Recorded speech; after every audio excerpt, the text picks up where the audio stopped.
అందరికీ నమస్కారం. ఇప్పుడు మనం ఇక్కడ కూర్చోవడానికి ముఖ్య ఉద్దేశం ఏమంటే, సిపిఐ పార్టీ నుంచి ఒక చీడపురుగు తాడిపత్రిలో చేసిన అవాకు చవాకుల గురించి చెప్పదలుచుకున్నాం. మేము ఇక్కడ ముఖ్య ఉద్దేశం ఏమంటే, సిపిఐ అంటే ఏమి, ఈ పార్టీ ఎప్పుడు పుట్టింది? సిపిఐ పార్టీ భారతదేశంలో 1925వ సంవత్సరంలో ఈ పార్టీ స్థాపించిన మహానాయకులు ఉన్నారు. అసలు సిపిఐ ఉద్దేశం ఏమి? ప్రజల నుండి, కార్మికుల నుండి పుట్టిన పార్టీ ఇది. ప్రజా చైతన్యం తీసుకోవాల్సిన పార్టీ అది. ఎందుకంటే పెద్ద పెద్ద నాయకులు, వాజ్పేయి గారు కూడాను ఇదే పార్టీలో సిస్టమేటిక్ నేర్చుకొని వచ్చిన నాయకుడు ఆయన. అంటే ఇంకా సిపిఐ పార్టీ అంటే ఏమనేది మీకు తెలుస్తుంది. అటువంటి దాంట్లో ఇట్లాంటి చీడపురుగు చేరి ఈరోజు తాడిపత్రిలో మేము ప్లాట్లు ఇస్తున్నాం, స్థలాలు ఇస్తున్నాం అని చెప్పేసి మొదలుపెట్టాడు ఆయన. అసలు స్థలాలు ఎక్కడున్నాయి? స్థలాలు ఉన్నాయా? స్థలాలు ఎక్కడున్నాయని చూపిస్తాడు. అంటే తాడిపత్రి అంతా ఇస్తాడా ఈయనే? ఎక్కడున్న స్థలాలు ముందు చెప్పాలా ప్రజలకు. అట్లా చెప్పకుండా నేను స్థలాలు ఇప్పిస్తాను రాండి అని చెప్పేసి మభ్యపెట్టాడు తప్ప, పాపం బీదవాళ్ళు ఏం చేస్తారంటే ఏదో ఇస్తారు అని చెప్పేసి పరిగెత్తున్నారు పాపం.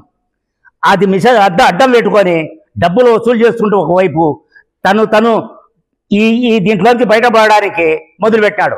కానీ ఒక్కటి మాత్రం చెప్పగలను, ఇక్కడ ఎంత దూరం నువ్వు మోసం చేస్తావు ప్రజలను. అంటే మీ బీనామీ పేర్లతో మీ సొంత ప్లాట్లు మీరు నిర్మించుకోవడానికే తప్ప ప్రజలు ఇవ్వడానికి కాదు. ఇది ప్రజలు మభ్యపెట్టడానికే, ప్రజలు మోసం చేయడానికే. టెంట్లు వేసుకొని ఒకసారి కూర్చొని అయ్యా మీకు ఇస్తాం రాండి. కానీ ఇది కాదు. మా ఎమ్మెల్యే గారు ఈ ప్రభుత్వం వచ్చిన తర్వాత, కూటమి ప్రభుత్వం వచ్చిన తర్వాత రూరల్ ఏరియాలో, అర్బన్ ఏరియాలో 2 సెంట్లు 3 సెంట్లు ఇస్తామని చెప్పేసి చెప్పడం జరిగింది. ఒకటే చెప్తున్నాను, తీర్థం అందరేస్తే తీర్థం కాదు, శంకులో పోస్తేనే తీర్థం అవుతుంది. ఎమ్మెల్యే గారు ఇస్తేనే పట్టాలకు ఒక సిస్టమ్ వస్తుంది. మా ఎమ్మెల్యే గారు ముందే చెప్తున్నారు, అయ్యా మా ప్రభుత్వం నుంచి ఖచ్చితంగా బీదవాళ్ళకి మేము పట్టా ఇస్తాము, మేము నెరవేరుస్తామని చెప్పేసి మా చైర్మన్ గారు కూడాను బీడీ కార్మికుల కోసం పట్టాలు ఇస్తామని చెప్పినారు. అది కూడా తీసుకుంటున్నాము. ఎక్కడ కూడా ఆటో నగర్లో కూడాను. సరే, ఇంత ఒకటి చెప్తున్నాను, ఆ ఊరు బయట పెద్ద బిల్డింగ్లు కట్టించినారు, అవునా?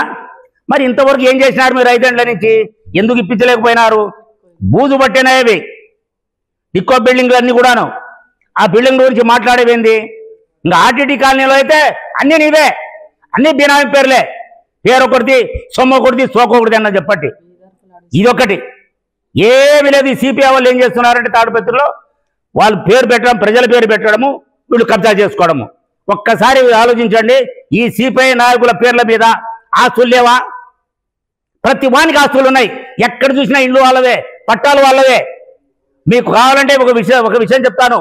3 సార్లు ఎమ్మెల్యేగా గెలిచిన ఎర్రగొండపాలెం సిపిఐ నాయకుడు కొట్టంలో ఉన్నాడు ఈరోజు. అది సిపిఐ అంటే. సిపిఐ నాయకుడు అంటే అది ఒరిజినల్ అన్నమాట. అది ఇక్కడున్న నాయకులు ఎక్కువ ఏముంది? ఎక్కడ చూసినా వీళ్ళకే బిల్డింగ్లు, ఎక్కడ చూసినా స్థలాలు వీళ్ళకే. ఎక్కడికి పోతుంది ఇది? ప్రజలు ఎందుకు నమ్మడం లేదు వీళ్ళను? ప్రజలు నమ్మే వరకే, తర్వాత రాళ్లతో కొడతారు. ప్రజలు తిరగబడితే మాత్రము వీళ్ళ అడ్రస్ ఉండదు. బాగా గమనించుకోండి. ఆర్టీటీ కాలంలో ఇక్కడే, స్థలాలు వీళ్ళకే, అన్ని వీళ్ళవే, బీనామీ పేర్లు. ప్రజలను ఒక పేరు చెప్పేది ఊరు ఒకటిది, సొమ్ము ఒకటిది, సోకొకటిది అన్నమాట. ఇది మాత్రం గుర్తించుకోండి. ప్రజలు తిరగబడాలా. ఆ తిరగబడే ఛాన్స్ రేపు మంగళవారం ఎంఆర్ఓ ఆఫీసులు జరుగుతుంది. ఎంఆర్ఓ ఆఫీస్కి అందరూ రాండి. ఆ స్థలాలు ఎక్కడ ఇస్తాడో, ఆ ఎంఆర్ఓ ఎమ్మెల్యే గారు తెలియకుండా ఎట్లా స్థలాలు పంచుతాడో అది కూడా చూస్తాం. మీరు గమనించండి ఒకసారి. మీరు అందరూ అక్కడికి రావాలా. దీని పర్యవసానం ఏమో తెలుసుకునే వరకు నిద్రపోతండి. మీ అందరికీ సెలవు తీసుకుంటున్నాను. నమస్కారం. ముందుగా తాడిపత్రి పట్టణ ప్రజలందరికీ నమస్కారం తెలియజేసుకుంటున్నాను. అసలు సిపిఐ పార్టీ అంటే ఏమిటి? సిపిఐ పార్టీ అంటే దేశం కోసం పోరాడిన పార్టీ, విజ్ఞానులు మేధావులు కలిగిన పార్టీ, మంచి ప్రజాదరణ కలిగిన పార్టీ. సిపిఐ పార్టీలో మేధావులంటే ఒక పుచ్చలపల్లి సుందరయ్య గారు, సీతారాం ఏచూరి గారు వంటి మేధావులు కనిపిస్తారు. అటువంటి మేధావులు కలిగిన పార్టీలో ఒక చీడపురుగు లాంటి చిరంజీవి అనే సిపిఐ జస్ట్ కార్యకర్తనే. అతను ఒక ప్రజానాయకుడు అని కూడా నేను అనను. అతను పేద ప్రజల వీక్నెస్ ను అడ్డంగా పెట్టుకొని వాళ్లకు ఇండ్లు ఇప్పిస్తాము, ఇండ్ల పట్టాలు ఇప్పిస్తామని చెప్పుకుంటూ వాళ్లతో అక్రమ దందాకు తెరలేపినాడు. ఈ చిరంజీవి అనే వ్యక్తి ఒక చీడ పురుగు. ఒక కలుపు మొక్క. ఇలాంటి వ్యక్తిని నమ్మి ఎవ్వరు కూడా ప్రజలు తమ డబ్బును వృధా చేసుకోవద్దండి.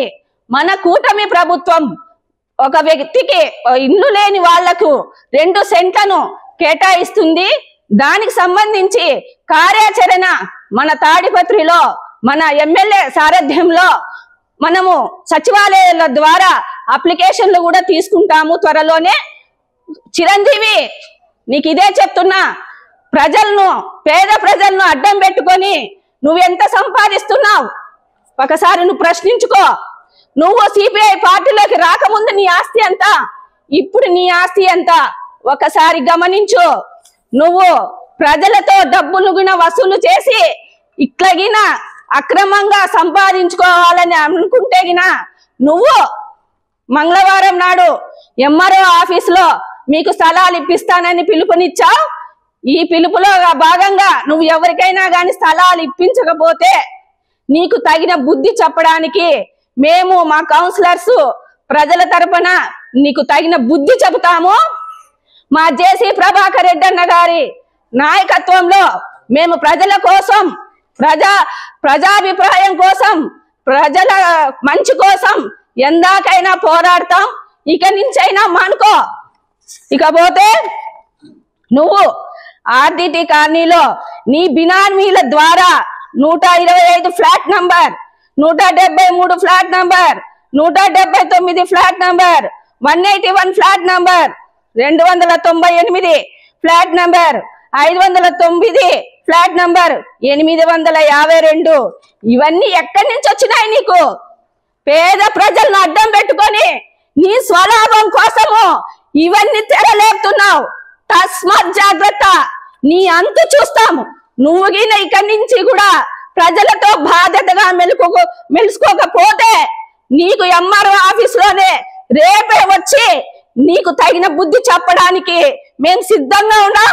తస్మాత్ జాగ్రత్త చిరంజీవి, జాగ్రత్త.